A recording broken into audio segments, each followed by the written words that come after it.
Welcome to Board Game Binge, the place where we bring you bite-sized, bingeable board game content from across the industry.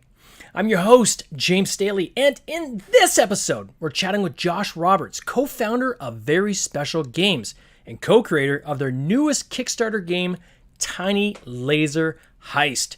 Josh, welcome to the binge. How you doing, sir? Well, thanks. Thanks for having me, James. I'm glad to be here. Oh, it's great to have you, man. Every time I see games like this, it just brings me right back to when I was a kid. It really does. Any kind of tactile dexterity type games where everyone in the room is just screaming and throwing the pieces around. It's just, oh man, it just gets me pumped. So I'm definitely looking forward to getting into this game. This is you and I are just meeting, so for the first time, we haven't known each other before this. Hopefully, we'll be longer term friends after this. But let's start off with kind of the history of Very Special Games. Now, there's Evan, I guess, is your business partner. hmm Yeah, Evan Katz, he and I used to work at a growth strategy and innovation consulting firm in Memphis, Tennessee together. We got our start about 4.5 years ago when we dreamt up our first game, Charty Party, basically over lunch one day in the office. Um, we literally had the idea in the morning and had drawn it up on sticky notes by lunchtime, played it in the conference room with some coworkers and interns. And it was fun enough that we were like, there's something here. Uh, but still, didn't have any, ambitions to be board game creators at that point. But we thought it might be interesting to, take it to the next step, to learn more about manufacturing and marketing and Kickstarters, in case it became applicable skills that we could take to some of our client work. And one thing led to another. Charty Party did better than we expected on Kickstarter, and then we had to produce it. We had to learn how to get inventory in from China, and we had to learn how to get it warehoused and fulfilled and all that stuff. And to this day, Charty Party still does some pretty good business for us. So that's kind of the genesis of it, and we're on our seventh unique title at this point with Tiny Laser Heist.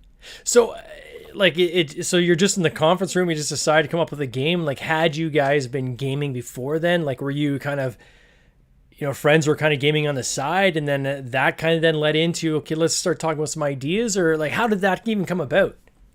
Yeah, I've played games my whole life. Evan's played games his whole life. So kind of a through line for both of us, just socially and with family. But he and I, besides being friendly in the office, and going to lunch from time to time, we weren't like friends outside of work. Oh, wow. Yeah, it was quite literally. He told me about a conversation he had had with a friend the night before that day at the office, and was like, do you think there's a direct correlation between somebody's age and how much they're willing to spend on a steak dinner? So like, you're 20 years old, your career's not really off to the races just yet. Maybe, the Applebee's $20 certainly deal's the best you're going to do. But then, you get into your 60s and you've had a good career, and now the whole world's your oyster. And now you're willing to spend, $60 on a fillet, at a nice steakhouse. And I was like, well, sure, maybe there's a correlation there. And he said, do you think we could turn that idea into a game? I was like, oh, maybe that's interesting. So we kind of just started drawing up on sticky notes, x-axes, of varying silliness. One of my favorites that I remember that we put kind of an overwhelming amount of thought into was, for superheroes, the spectrum started at Batman, and went to Superman. And we ordered that x-axis by, Batman's just a dude who has a bunch of money and some gadgets, right? Yeah. But he's just a human of Earth. And then you've got Spider-Man, who started as a human of Earth, but got these superpowers. Then you get up to Superman, who he's from another planet, and he's got these superpowers. Anyway, so there's a very valid, start here, go to here, x-axis. We did a bunch of those, and then we did a bunch of y-axes, that were various assumptions we made on how you might label that x-axis based on what the trend line was. But the earliest iterations of Charty Party, the players actually drew their trend line, which was interesting, but it's horrible for a game, because it slows it down dramatically, because people have to look at this new trend line every time and kind of understand what's happening with the chart. And if the person doesn't draw the trend line right, like the joke's maybe not so good. So we kind of ditched that mechanic pretty quickly, and went ahead and installed the trend line on them. But yeah, we had a workable prototype within hours of having that first conversation about the correlation between your age and state dinner. That's amazing. And then when did you guys turn this into like a company? So very special game. So where did you get how did you guys land on that name? And is there a story behind that or? Yeah, a little bit. So the first several years of our business, we were just Charty Party LLC. Mm, You know, because Evan had done some startups, I'd done some startups, and because we'd consulted on enough stuff, we founded our LLC very early in the process. Just we understood the tax implications and the exposure personally if you didn't have an LLC. But after a few years in business, and especially when our game Puns of Anarchy started taking off a little bit, we started to recognize that we didn't necessarily want retailers and distributors and other potential partners just associating us with Charty Party. And if that was our company name, that was always going to happen. I wish there was a better story about how we came up with Evan and Josh's Very Special Games Company. But literally Evan pitched it to me one morning, and he was like, "I think this is hilarious. Just let me spit it out and see what you think." And if you look at all due respect to our colleagues in the business, if you look across the company names of um, the games that are on a shelf at Target, for example, yeah. they're a lot alike. Mm. So when he spit out Evan and Josh's Very Special Games Company, I kind of got on board quickly with this is very different. It's ridiculous. And I think people are going to remember who we are and who our company is as a result of this kind of off the beaten path sort of name. Yeah, it's got a cool logo too. I like the big what do you call those? The big wheel bicycles or whatever the Yeah, front it's wheel. Yeah, called a penny farthing bicycle. that's right. Okay. Yeah, so the woman who designed our logo, one of the things we were like, the brand is we try to deliver joy to people, and it's kind of ridiculous. So we looked at a lot of trucks and spaceships and kind of various vehicles carrying packages. But then she tried this penny farthing bicycle, and we were like, oh, that's the exact right amount of ridiculousness that we want to associate with here. Yeah. And then so did the two of you ever like quit your day jobs and do this full time, or is this still kind of a side hustle for you guys, or when did that transition happen? Yeah, we're both full time now, but we did keep. Luckily we had very gracious and accommodating bosses at the consulting firm, and they were Yeah. very much in the you know let's let people learn how to fly and go off and do their own thing. So uh, as far as an environment goes to keep your day job while you're trying to get something like this off the ground, we were very, very lucky. But Evan has been full time. It'll be 2 years for him in November, and I will be 2 years in March of 24. Wow. And what was that like for you when you finally decided, all right, I'm gonna kind of clip the string that's attached me to the, for lack of a better term, the real world, right? And Yeah, now move over to this side where, I mean, we're all in, right? And yeah, if you're not gaming, you're not eating, right? So, yeah. how's that transition for you? Um, Man, that's maybe a bigger question for me than you meant to ask. So feel free to stop me if I start going on too many tangents here. But I think there was kind of a stew of things that happened. So this started coming together for us during the pandemic when the whole world's basically shut down. Yeah. And I think, as board games kind of had a nice renaissance during that when people were stuck at home. This was entertainment that could be delivered to your house, and it's something new and interesting you could do. And I think, one of the bright sides for the people in our industry is we benefited from that. It's kind of weird and awful to say, but it's true. Um, so our business picked up, and our footprint got bigger, and it got more financially stable. At the same time, we're all working from home, and it's kind of difficult and weird to do good consulting work in that situation. Like really need to go visit your clients' offices and see how it works and Yeah. kind of understand company dynamics. And that just got, the consulting firm's still doing really well, and I really admire the people who work there and the work they're doing. But it got really hard for me specifically, and a lot less fulfilling and enriching for me. So that was kind of easy, and then kind of the real tipping point is our game Ransom Notes. Was doing good business, and then it started doing great business, and it was like just blatantly obvious that this is too big and has too much momentum, and we can't treat it like a side hustle anymore. Like this is a real business and a real job, and we better treat it as such. Yeah. Yeah. It becomes, it goes from being a hobby to a job. Yeah, yeah, Right. And that transition is,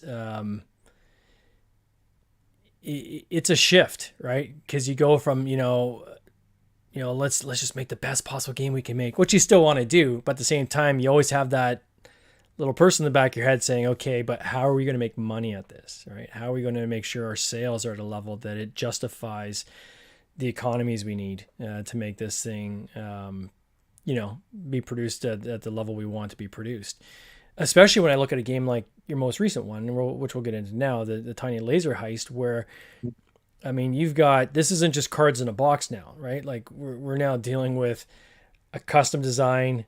There's plastic, there's string. Now you're getting into like safety testing and all this kind of it's a different ball of wax, right? And a game like that, you probably don't want to be producing small quantities of. You need to be producing large quantities of.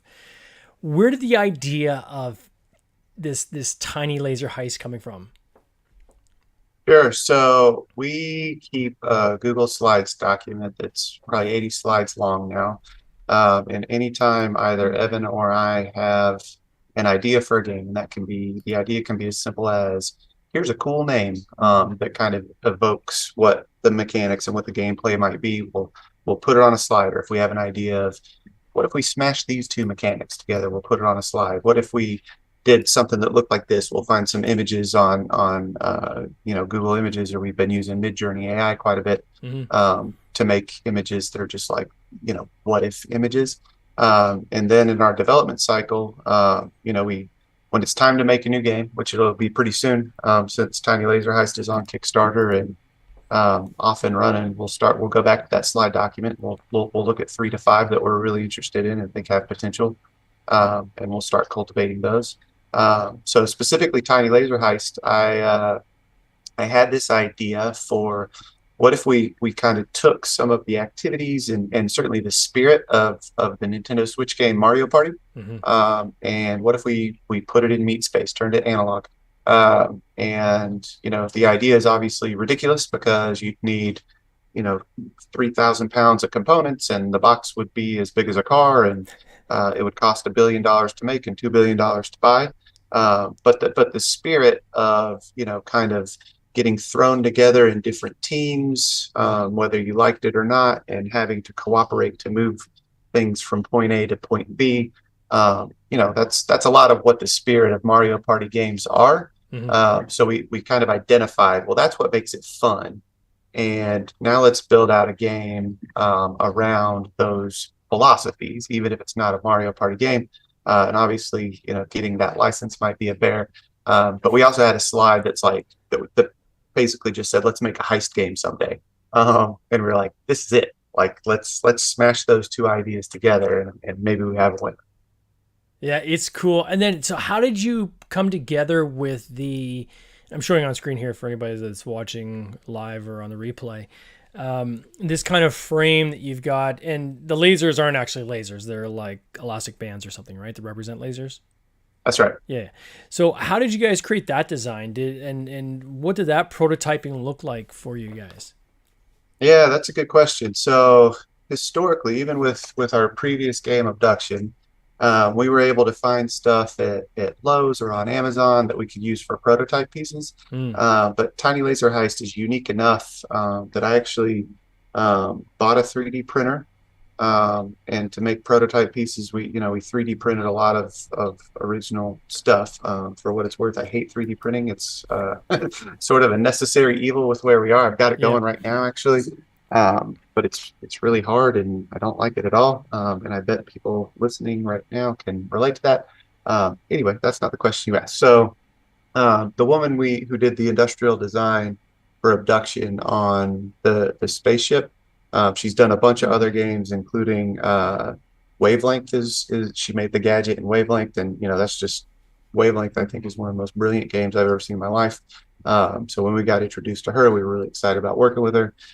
She did a great job with the ship, and we went back to her with this idea, and she just started doing the industrial design thing and making the STL files to make, the frame has pieces that go this way and brackets that connect them here and slots to put in the lasers. And here's what the locks look like. And here's what the jewel looks like. And we just started moving them onto the 3D printer and hanging them out that way. And we've got a couple fully functional prototypes. And we've now moved into the stage where her job is largely done, and we're working directly with our manufacturing partner who's going to produce this in mass to kind of do the fine tuning and polishing and on how the frame works and the lock sizes and all that good stuff.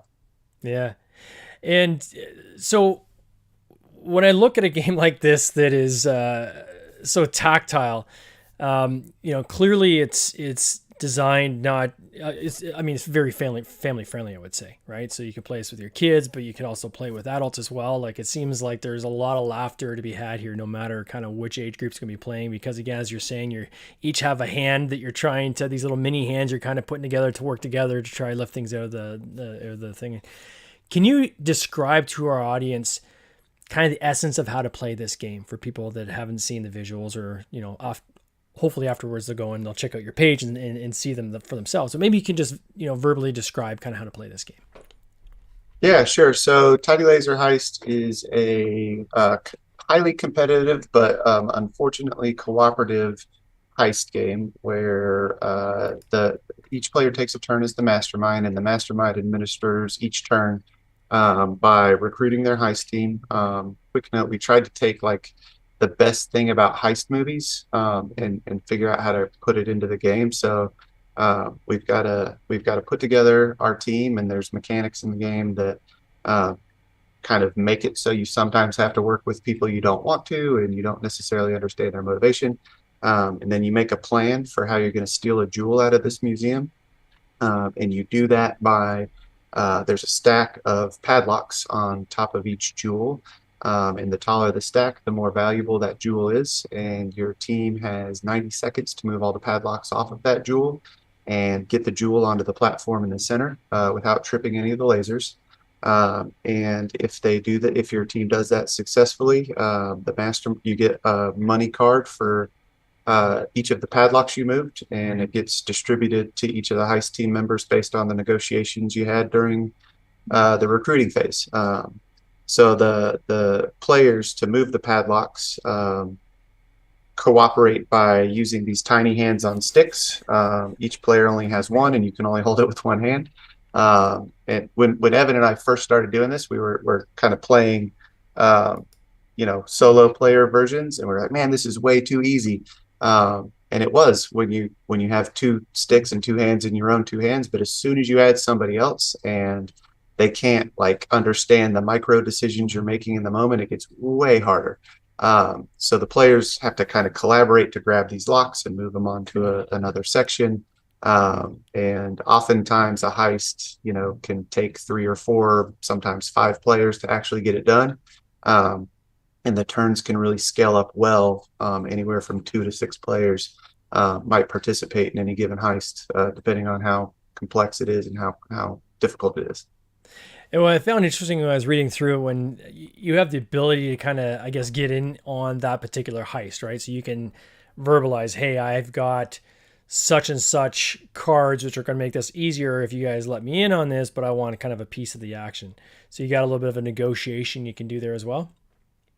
Yeah, for sure. So the cards that you have to play in each round are the lockpick cards. So there's Mm. 4 different colored locks, and we're working towards like a 3-to-2 ratio in your 5 card hand, where 3 of those cards at any given moment should be lockpick cards. So uh, I might say I have a pink lockpick card, and you might say I have a pink lockpick card. The mastermind says, "All right, to pull off this heist, we need a green lockpick and a pink lockpick. I can bring the green."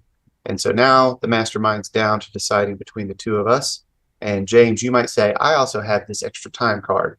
Um, and I'll do it for one money at the end of the thing. So the mastermind's like, okay, cool, let's go, James. Um, but I might harbor a grudge on that. And my next mastermind turn, I might remember that you guys left me out in the cold on that and decide not to pick you. Or James might again be the only person that has the right colored lockpick. So even though I don't want you to be on my heist team, I have to have you on my heist team to go Okay. after the largest value thing. So there's like that collaborative tension that I think we've really found a nice balance of that you see in heist movies quite a bit. And when you trip these lasers, Yeah. is that just end does that just end that particular heist, or what's Yep. the impact? Yep. When you trip a laser, that's the only thing that instantly ends a turn. So one of the ways the heist fails is tripping a laser. The other two ways that a heist can fail is if you don't get the pedestal in onto the, or I'm sorry, the jewel onto the pedestal at the end of the 90 seconds, or if you've left any of the padlocks on the ground at the end of 90 seconds. So do you lose the cards you had kind of going into that heist if a wire's tripped, or is it just they move on to the next round altogether? Yeah, so if you committed in the example, I think I said a pink lockpick and an extra time. Like if you committed those to the heist and you fail, those cards are gone. Mm. Uh, but you get to draw back up at the beginning of your mastermind turn. So there's this element of sabotage in the game at all, where it's like that guy just committed a lot of cards. I'm going to sabotage this on purpose so that their cards are kind of cooked, and that puts me in a more advantageous position for later. Yeah, so well, there's Not that kind I of a would play couple that way, different. but Everybody plays that way, James. There's a couple different ways to sabotage a game. The most obvious is we have cards that's all they do is their sabotage. So one of Evan's favorites is called the One-Eyed Jack, where you have to actually put on a burglar mask that comes in the game, and you have to slip a card in between the mask and your eye. So now all of a sudden you're trying to do this heist with one eye, oh which boy, if you there know goes your anything depth of about perception, right? optics, Yeah. yeah, makes it really, really hard. So there's sort of several of those where if you just want to make their life difficult, you can play those cards. The other one is, you could get on a heist team and intentionally fail it. If maybe you got the short end of the negotiating stick and you're only going to get one card and the mastermind's going to get three or four, and they've already got a tall stack of money. Maybe you just accidentally trip a laser, for example. The other one that I saw that was the most interesting way I've ever seen somebody play this so far was at one of our play tests at a board game bar. And during sort of the recruiting and planning stages of the game, he would just get in the mastermind's ear and be like, and then I'll do this part and I'll take care of that part during the heist. And then when the money stuff came around, he'd say stuff like, "Oh, and remember you said you give me one money card," and they would do it. And I didn't recognize until the end of the game, this dude didn't actually play any cards. He was just talking his way into these things and like talking his way into incentives.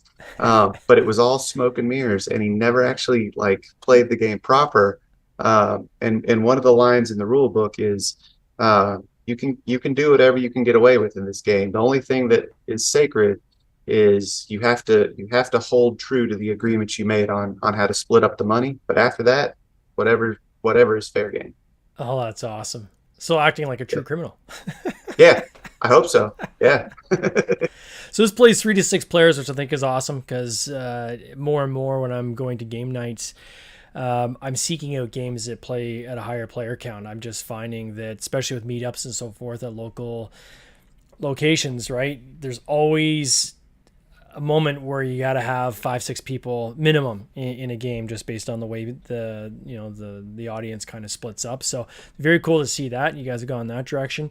I'm going to put this in Canadian dollars just because it's the only way I can see it, quite frankly. But you're at Sure. $113,000 on a $13,000 goal.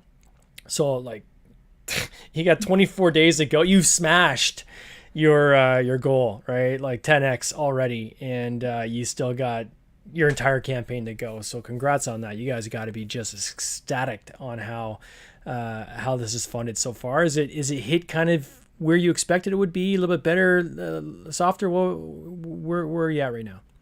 Yeah, it's off to a good start. I think you have high hopes every time you hit launch on a Kickstarter, and I think we're kind of right on the line of where we would be happy with how things are going. So not super ecstatic. This isn't a life-changing campaign necessarily, Yeah. but it's certainly good, and it's never lost on Evan and I um, that a lot of people make a lot of cool stuff that gets on Kickstarter and doesn't get the attention it deserves. And we're very fortunate to be able to have done this again and achieve what we've achieved with this one. Uh, so it's going well.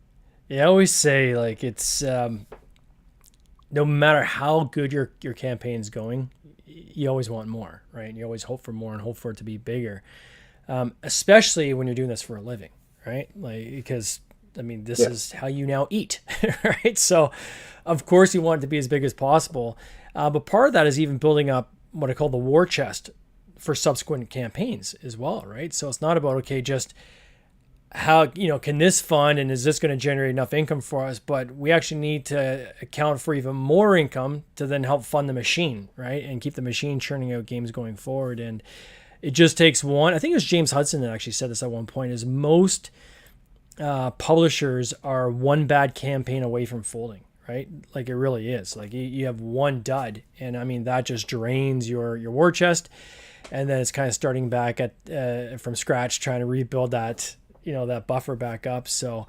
as soon as you cross, I think the six figures, within a couple of days, I think that's at the very least maybe you always want more, but at least you have a little bit of relief. I think, right, that we're not chasing a goal.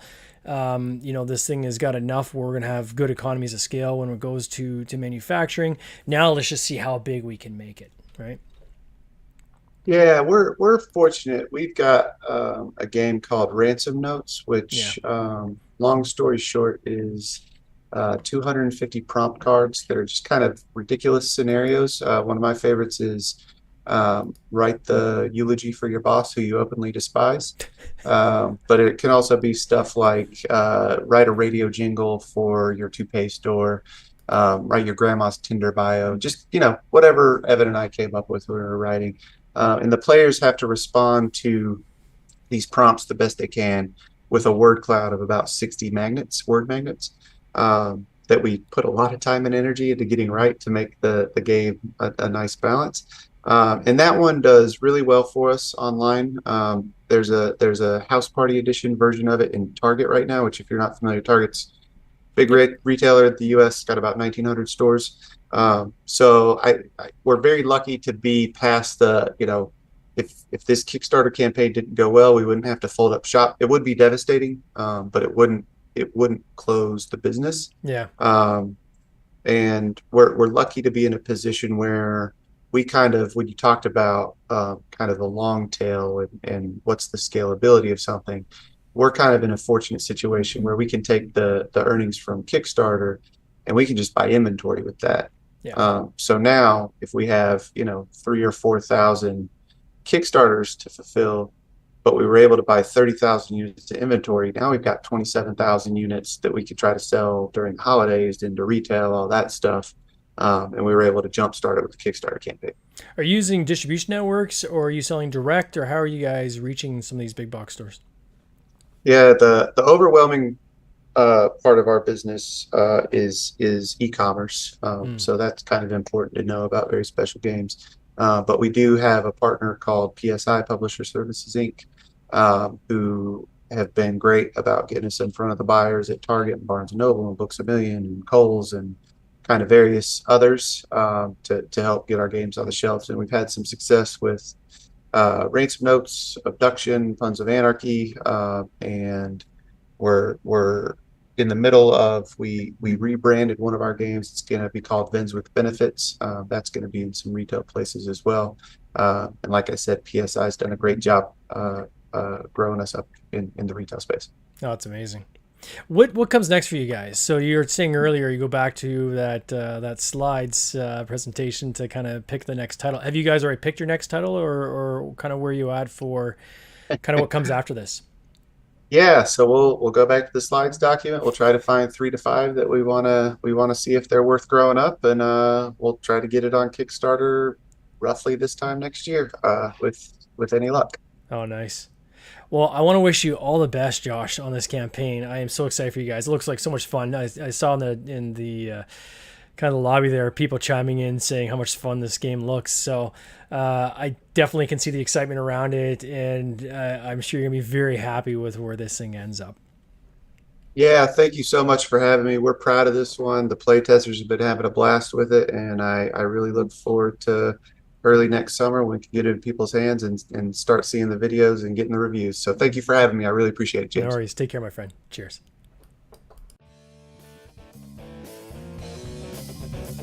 This has been an episode of the Board Game Binge podcast, hosted by James Staley, produced by James Staley and Mike Bruner, with original music by Nick Smith. If you would like to watch these interviews live, simply subscribe to our YouTube channel, Board Game Binge, and you'll get access to live interviews, giveaways, and interesting board game content from across the industry. I can't wait for you to join us. See you next time.